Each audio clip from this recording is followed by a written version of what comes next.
নমস্কার বন্ধুরা, মঞ্জু রান্নাঘরে আপনাদের সবাইকে স্বাগত। আজ আমি বাঙালির প্রিয় ট্র্যাডিশনাল সিম্পল বিউলির ডাল আর সাদা আলু পোস্ত রান্না করব। বিশেষ করে গ্রীষ্মকালে এই পদ্মটির চাহিদা ভীষণই বেড়ে যায়।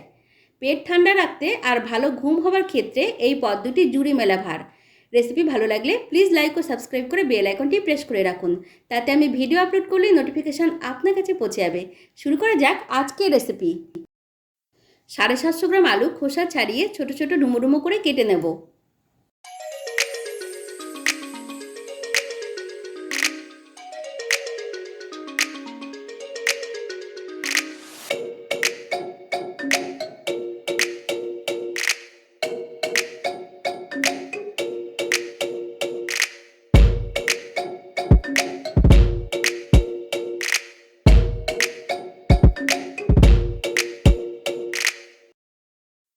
কাটা হয়ে গেলে ভালোভাবে ধুয়ে জল ঝরিয়ে রেখে দিয়েছি।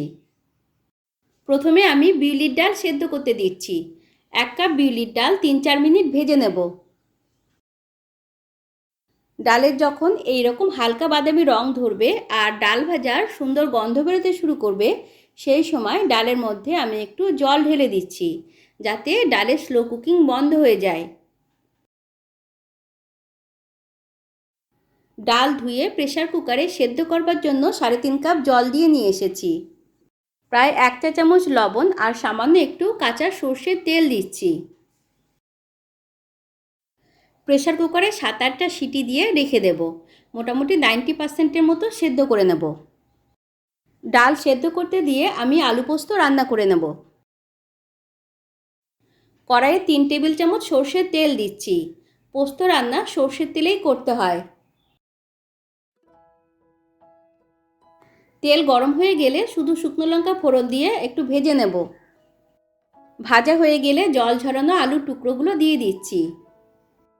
হাই হিটে 2 মিনিট ভেজে নেব। হাফ টিস্পুন লবণ দিচ্ছি।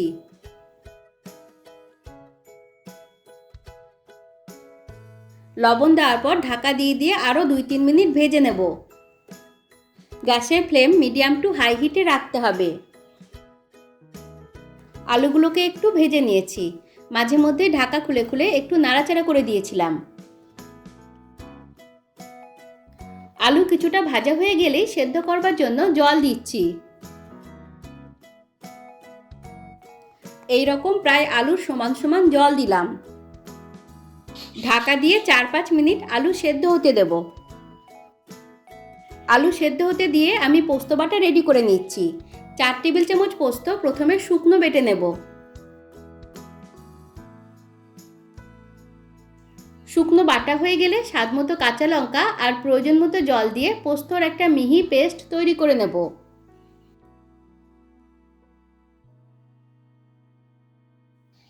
চার 5 মিনিট পর ঢাকনা খুলে নিলাম। আলু অনেকটা সেদ্ধ হয়ে গিয়েছে, তবে এখনও একটু শক্ত ভাব আছে। আলু প্রায় সেদ্ধ হয়ে গেলে পোস্ত বাটা দিচ্ছি। মিক্সার কাপ ধুয়ে একটু জল দিলাম। এইবার ভালোভাবে নাড়াচাড়া করে মেশাতে থাকবো আর হাই হিটে জাল দেব। পোস্ত বাটা দিয়ে বেশিক্ষণ জাল দেব না, বেশি জাল দিলে পোস্তর ফ্লেভার চলে যাবে। আলু সেদ্ধ হতে হতে রান্নাও কমপ্লিট করে ফেলতে হবে।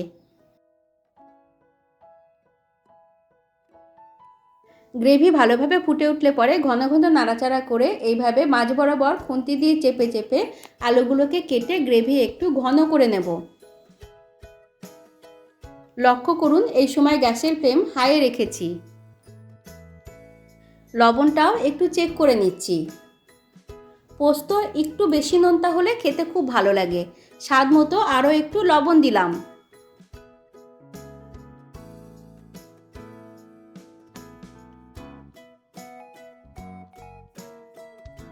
আলু সেদ্ধ হয়ে যাবার সঙ্গে সঙ্গে হাতা বা চামচ দিয়ে এইভাবে অল্প কিছু আলু একটু ম্যাশ করে দেব। এতে গ্রেভিটা বেশ মাখা মাখা হবে।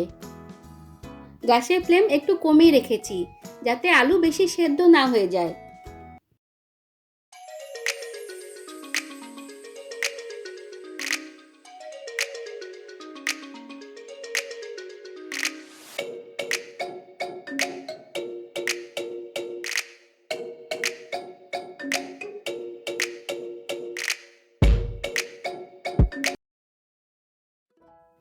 এইভাবে নাড়াচাড়া করতে করতে দেখুন গ্রেভি অনেকটা ঘন হয়ে গিয়েছে।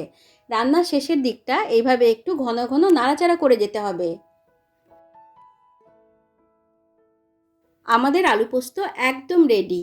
রান্নার শেষে হাফ টিস্পুন কাঁচা সর্ষের তেল ছড়িয়ে দিলাম।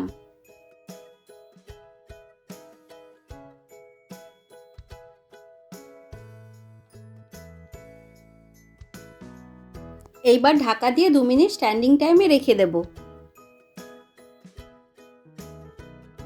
রান্না করার সময় এইরকম একটু ঝোলা ঝোলা রেখেছি, পরে আস্তে আস্তে আরও একটু ঘন হয়ে যাবে।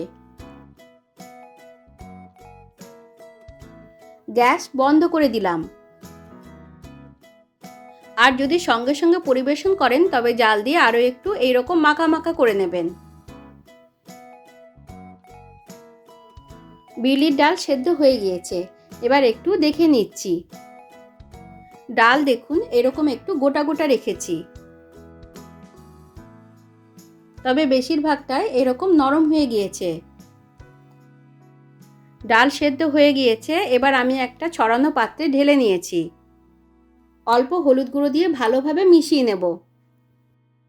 এইবার ডাল জাল দিয়ে নেব। ডালে একটু কাটা দিয়ে নিচ্ছি।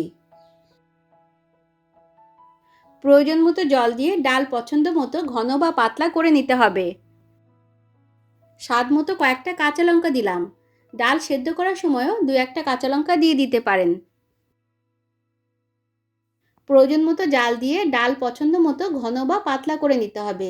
জল দেওয়ার পর কম করে 4-5 মিনিট জাল দিতে হবে। ডাল জাল দেওয়া হয়ে গিয়েছে, এবার আমি ডালে ফোড়ন দিয়ে নেব। 2 টেবিল চামচ সর্ষের তেল দিয়ে গরম করে নেব। গরম হয়ে গেলে কিছুক্ষণ গ্যাসের ফ্লেম কমিয়ে রেখে 2টো শুকনো লঙ্কা, হাফ টিস্পুন মৌরি আর 2টো তেজপাতা ফোড়ন দিলাম। লো হিটে ফোড়ন খুব ভালো করে ভেজে নেব, যতক্ষণ না ফোড়নের কালার চেঞ্জ হচ্ছে। ফোড়ন ভাজা হয়ে গেলেই ডালের মধ্যে দিয়ে দিলাম। ফোড়ন দিয়ে আর জাল দেব না, তাহলে ফোড়নের ফ্লেভার অনেকটাই কমে যাবে। ভালোভাবে মিশিয়ে ঢাকা দিয়ে গ্যাস বন্ধ করে কিছুক্ষণ স্ট্যান্ডিং টাইমে রেখে দিচ্ছি। প্রথমে আলু পোস্ত পরিবেশন করে দেখাচ্ছি। সার্ভ করবার সময় আলু পোস্ত এইরকম মাখা মাখা হতে হবে। এই আলু পোস্ত খেতে অসাধারণ সুস্বাদু হয়েছিল। আপনারাও অবশ্যই একবার এইভাবে ট্রাই করুন। কিছুক্ষণ স্ট্যান্ডিং টাইমে রাখার পর এইবার আমি বিউলির ডাল পরিবেশন করে দেখাচ্ছি।